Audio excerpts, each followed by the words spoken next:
क्यों मैंने अपनी गाड़ी खरीदने के बजाय रेंट पे ली हुई है, जानेंगे इस वीडियो में एक एक्सेल शीट के साथ।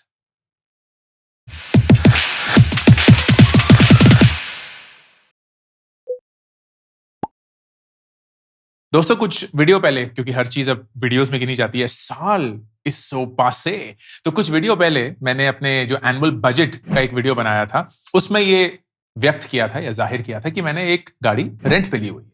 And there were a lot of people who then wrote in saying कि इसका क्या लॉजिक है, गाड़ी आपने खरीदी क्यों नहीं है, क्योंकि आप खरीद सकते हैं, आपने रेंट पे क्यों ली हुई है, उसका कैसे बैठता है। खासकर जब मैंने ये बताया कि मेरी जो गाड़ी है उसका महीने का रेंट 25,000 रुपए है, which people felt was a lot, क्योंकि अगर मैं एक साल के अंदर 3 लाख रुपए रेंट पे खर्च कर रहा हूं, then how does it make sense.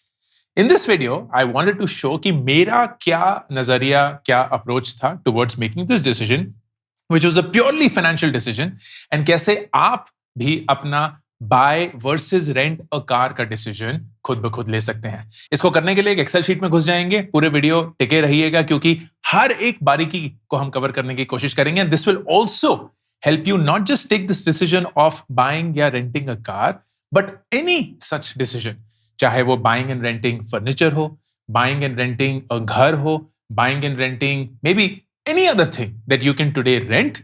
This is the approach that I would personally take. इस अप्रोच की बुनियाद 3 चीजों पे आधारित है। नंबर 1 कि जब कभी भी हम कुछ खरीदते हैं तो हमारा एक अपफ्रंट इन्वेस्टमेंट जाता है। ज्यादातर हम चीजें लोन पे खरीदते हैं, जैसे गाड़ी तो बहुत सारे लोग लोन पे ही खरीदते हैं, तो 20-25% अपफ्रंट एक डाउन पेमेंट करना होता है, बाकी का लोन हम लेते हैं और उसका फिर हम किराया या ईएमआई देते हैं। अगर हम गाड़ी रेंट पे ले या कोई भी और चीज रेंट पे लेते हैं, देन हमें ये अपफ्रंट इन्वेस्टमेंट नहीं करना पड़ता। हाँ, एक महीने का ईएमआई देना पड़ता है, which is the rental, and that is the first foundation, upfront versus monthly spends. Number 2 is कि जब आप वो अपफ्रंट अमाउंट देते हैं, you are essentially losing the opportunity cost of making that money grow. तो जब कभी भी आप कोई भी अमाउंट 2 लाख हो, 20 लाख हो, 2 करोड़ हो, व्हाटएवर दैट अमाउंट इज, अगर आप एक लोन या एक चीज को खरीदने के लिए डाउन पेमेंट के रूप में डालते हैं, you could have grown that money if you had invested somewhere else. और वो एक अपॉर्चुनिटी कॉस्ट है जिसको हम कभी भी अपनी कैलकुलेशन में नहीं लेते हैं, या ज्यादातर लोग अपनी कैलकुलेशन में नहीं लेते हैं, but you should take that. And then number 3 which is the most important one is inflation. जैसे जैसे आपकी ईएमआई साल में बढ़ती रहेगी, आपका actual cost of that EMI बहुत कम होगा, which is a good thing towards buying something on a loan. Similarly, अगर आप एक रेंट पे चीज लेते हैं तो उस रेंट की अहमियत भी धीरे धीरे कम होगी, because you're buying something which is depreciating in value because of inflation. तो अगर आप upfront cost, opportunity cost और inflation को जोड़ते हैं, you get a financial approach towards taking this decision, जो अभी मैं अपनी गाड़ी के लिए करूंगा।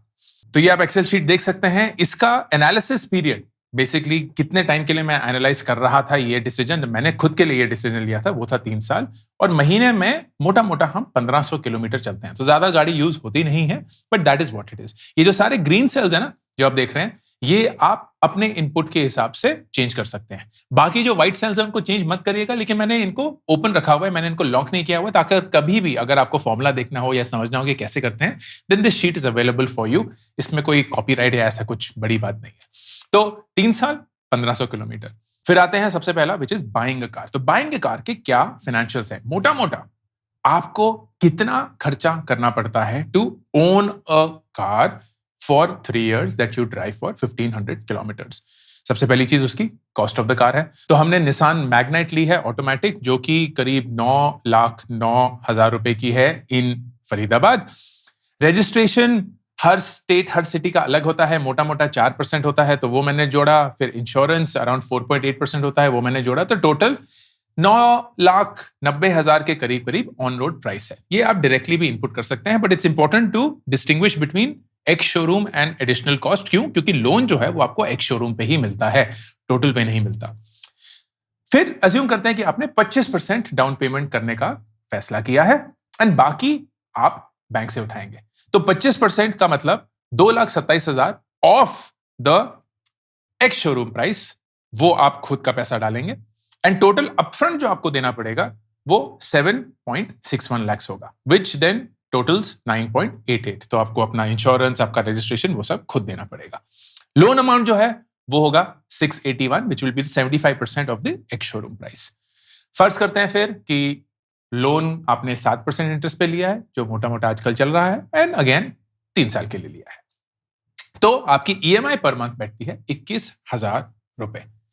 अब बहुत लोग बोलेंगे, अरे वाह, 21,000 रुपए है तो मेरा टोटल कॉस्ट ऑफ ओनरशिप जो हो गया वो 21,000 रुपए into whatever is the period. But that's only half the story.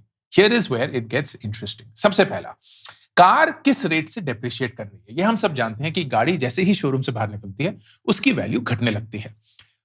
On an average हर साल गाड़ी 15% से डेप्रिशिएट करती है। Now this could be slower and faster depending on the make and model. For example, Maruti की गाड़ियां धीरे धीरे डेप्रिशिएट करती हैं क्योंकि उनकी रीसेल वैल्यू बहुत ज्यादा है। बाकी अगर आप कोई और गाड़ी लेंगे उसकी वैल्यू शायद ज्यादा डेप्रिशिएट करेगी।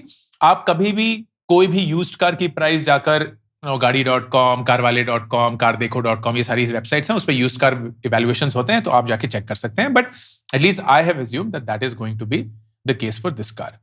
Total maintenance for the period is 83,000। तो मेंटेनेंस मैंने दो हिसाब से लिया है। सबसे पहला सर्विसिंग मेंटेनेंस, और दूसरा कि हर 50,000 किलोमीटर पे टायर बदलने होते हैं, शायद बड़ा सा एक खर्चा आता है, कभी इंजन ओवरहॉल करना पड़ेगा, व्हाटएवर द केस में भी। तो मैंने अज्यूम किया कि हर 10,000 किलोमीटर पे आपकी एक बड़ी सी सर्विसिंग होगी, which is usually equal to 1% of the ex showroom price. मतलब हर 10,000 किलोमीटर पे इस गाड़ी के लिए मुझे करीब करीब 9,000 रुपए खर्च करने पड़ेंगे अगर ये गाड़ी मैं ओन करता। The servicing cost could be higher और लोअर, वो स्पेसिफिकली आपको अपने मेक एंड मॉडल के लिए जानना पड़ेगा।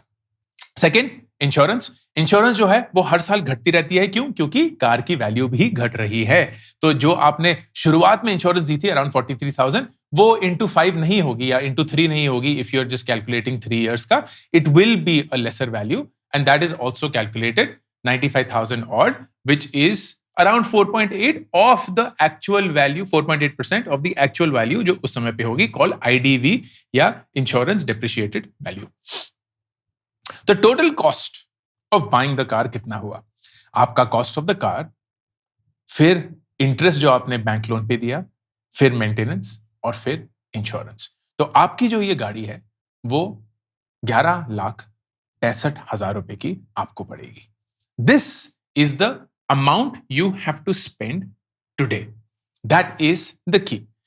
Adjusted value at the end of these 3 years, जब 3 साल के बाद ये गाड़ी में चाहे बेचने की कोशिश करूं या सिर्फ इवैल्यूएशन के लिए देखूं, इट विल बी 4,68,000। ये इन्फ्लेशन एडजस्टेड है, तो एक्चुअल वैल्यू इसकी ज्यादा होगी, लेकिन उस वैल्यू की कीमत आज की डेट में कम है बिकॉज ऑफ इन्फ्लेशन। इन्फ्लेशन मैंने 6% पे अज्यूम किया है। तो your today cost of the cost of the car 3 years from later is 4,68,000। मतलब मोटा मोटा इस गाड़ी को आज की डेट पे ओन करने का आपका खर्चा करीब 7 लाख रुपए है। This is the first side of the equation. तो मैंने ये जब कैलकुलेशन करी तो मुझे पता चला कि वाह, ये जो गाड़ी है जो करीब करीब 10 लाख रुपए की ऑन रोड पड़ेगी, अगर मैं 25% डाउन पेमेंट करता हूं, 75% लोन लेता हूं, तो मुझे 7 लाख रुपए की मोटा मोटा पड़ेगी owning the car, maintaining the car, insuring the car over a 3 year period, assuming कि मैं 1500 किलोमीटर हर महीने चलाता। This is the first side of the story. Now let's get to the other side of the story कि अगर मैं इस गाड़ी को रेंट पे लूंगा, तो अगर मैं इस गाड़ी को रेंट पे लेता हूं तो मेरा महीने का रेंट क्या होता है? For all the rental options जो आज की डेट में एग्जिस्ट करते हैं, जो कि बाय द वे हिंदुस्तान में शायद 2-3 साल पहले था भी नहीं, या रिटेल कस्टमर्स के लिए नहीं था, कॉर्पोरेट कस्टमर्स के लिए हमेशा था, through something called a company lease. उसमें आपके हर एक खर्चे का एक कॉम्पोजिट रेंटल मांगा जाता है। तो आपको कार ओनरशिप के लिए कुछ पैसा नहीं देना है, आपको कार मेंटेनेंस के लिए कुछ पैसा नहीं देना है, आपको कार इंश्योरेंस के लिए कुछ पैसा नहीं देना है। All of that is included in your monthly rental. लेकिन उसमें एक लॉक इन होता है, because they also have to insure कि क्या रहेगा। तो मैंने जो ये अपनी निसान मैग्नेट ली है उसका एक 3 साल का लॉक इन है, एंड उसका जो ईएमआई है वो करीब करीब 25,000 रुपए है। This includes everything that I will have to bear the expense for, अगर ये गाड़ी मैं खुद ओन करता। ऑफ कोर्स पेट्रोल, ड्राइवर, वो सारी चीजें तो अलग हैं, बट थैंकफुली वो दोनों के लिए सेम है। अगर मैं अपनी गाड़ी लूंगा या रेंट पे लूंगा, मैं उतनी ही गाड़ी चलाऊंगा, उतना ही ड्राइवर को खर्चा होगा, so on and so fourth. So total rent over the period, जो कि इन्फ्लेशन एडजस्टेड नहीं है करीब 9,09,000 रुपए, विच इज मोटा मोटा what is the cost of the car. In fact मैंने देखा है कि रेंटल जो है वो ऑन एन एवरेज 3 साल के अंदर अपना रेंट पूरा गैदर करने की कोशिश करते हैं। So the rent approximates to that 3 year period, वही मैंने एवरेज करके लिया हुआ है। एक्चुअल कॉस्ट आपको डालनी पड़ेगी, whatever is the rental, जो आपको पता चलेगी। Now adjusted for inflation, this is the interesting piece. ये जो 25,000 रुपए हैं, वो अगर आप आज देते हैं तो उसकी वैल्यू 25,000 है, लेकिन अगर आप 3 साल बाद यही 25,000 रुपए दे रहे होंगे तो उसकी वैल्यू कम होगी। So the actual cost of the rent adjusted for inflation is 8,58,000 rupees, जो कि 9,09,000 से थोड़ा कम है। अब this is your first expense. लेकिन जो हमने यहां 2,27,000 रुपए डाउन पेमेंट करी थी, ये हमारे जेब से चली गई आज। अब यही पैसा अगर मैं इन्वेस्ट करता एंड अगर मुझे इसी पैसे पे 10% रिटर्न मिलता over a 3 year period, which by the way is the bare minimum you would get अगर आप 3 साल के लिए इक्विटी मार्केट, म्यूचुअल फंड्स में इन्वेस्ट करेंगे, 10 से 12% तो आराम से मिल जाते हैं। तो मैंने टैक्स फ्री 10% अज्यूम किया है। देन आपका जो टोटल वैल्यू है, अगेन इन्फ्लेशन एडजस्टेड, क्योंकि 2,27,000 रुपए 10% पे तो ग्रो करेगा, लेकिन 6% पे उसकी कीमत कम भी हो रही है, विल बी 2,53,000। तो not a lot from 227, but still 227 has grown to 253 inflation adjusted. तो आपका net cost of renting a car is 6,04,000 रुपए, which when you compare to the cost of buying a car is 7 lakh रुपए, lesser than buying a car. So if I were to bring out a conclusion, you'd say that अगर आप 3 साल के लिए देख रहे हैं, then renting a car is better. Now this is my way of looking at the formula. अब you would say नहीं, मुझे 5 साल के लिए देखना है, तो लेट्स डू दैट। 5 साल के लिए same 1500 kilometre, suddenly changes to buy. तो मतलब आप 5 साल के लिए एक गाड़ी लेना चाहते हैं, 3 साल का ही लोन ले रहे हैं, तो एवरीथिंग रिमेन्स द सेम, 3 साल सब कुछ। Then the cost of buying the car for 5 years is 9,55,000 and the cost of renting a car is 10,80,000. So that means renting a car जैसे ही आपका पीरियड बढ़ता है becomes more expensive, which is natural, right? क्योंकि सारी renting companies जो हैं वो 3 साल के अंदर कॉस्ट ऑफ द कार को रिकवर करने की कोशिश करती हैं, and that's why for the years after 3 you will end up paying a lot. However, things change. अगर आप महीने के 1,500 नहीं 3,000 किलोमीटर चलाते हैं, then suddenly it becomes rent. क्यों? क्योंकि आपका मेंटेनेंस बढ़ गया है। But that is not something that the rental increases for. हाँ, बहुत सारी रेंटल कंपनीज में एक लिमिट होती है, जैसे if I remember rightly, I could be wrong, मेरे कार में मैं साल में 24,000 किलोमीटर से ज्यादा नहीं चला सकता, which is around 2,000 kilometres per month. तो अगर मैं 2,000 भी करूं तो बाय ही रहता है फॉर 5 years। ना आप बोलेंगे यार 5 साल के अंदर तो गाड़ी खरीदनी बनती है, then why would you do that? The way that I am thinking of this is the following. मैं हर 3 साल में अपनी गाड़ी बदल सकता हूं, and that's what I would want to do. I have 100% flexibility over my money. मुझे कोई upfront amount नहीं देना पड़ता। 25,000 रुपए महीने में मैं एक गाड़ी को 3 साल के लिए ओन करता हूं। It is exactly like my car. कोई commercial number plate नहीं है। It is a personal number plate. मैं चलाता हूं, मैं उसको साफ करता हूं, मैं उसको सही से रखता हूं। जब कभी भी सर्विसिंग होती है, वो लोग कॉल करके गाड़ी ले जाते हैं, 1 दिन के अंदर गाड़ी वापस दे देते हैं। इंश्योरेंस जब होती है तो ऑटोमेटिकली रिन्यू कर देते हैं।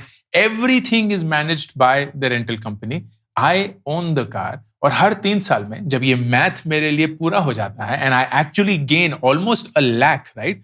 अगर मैं 3 करूं और ये 1,500 करूं, वही था I believe.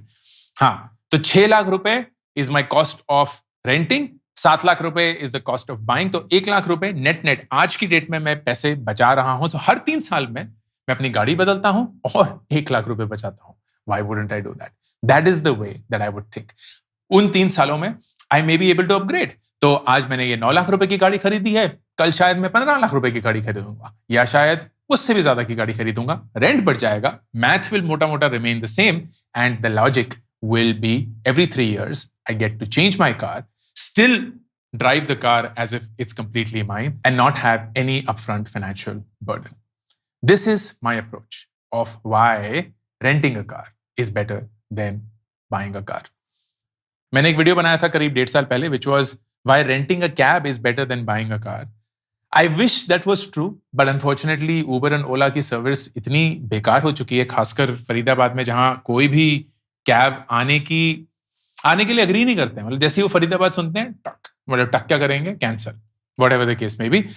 So I changed this and I said, चलो, let's go for it. When did we buy this? I think we bought this last August या September, if I'm not wrong. तो August और September में हमने ये गाड़ी खरीदी थी. It was a brand new car, straight from the showroom, came in, which is why the price is like this.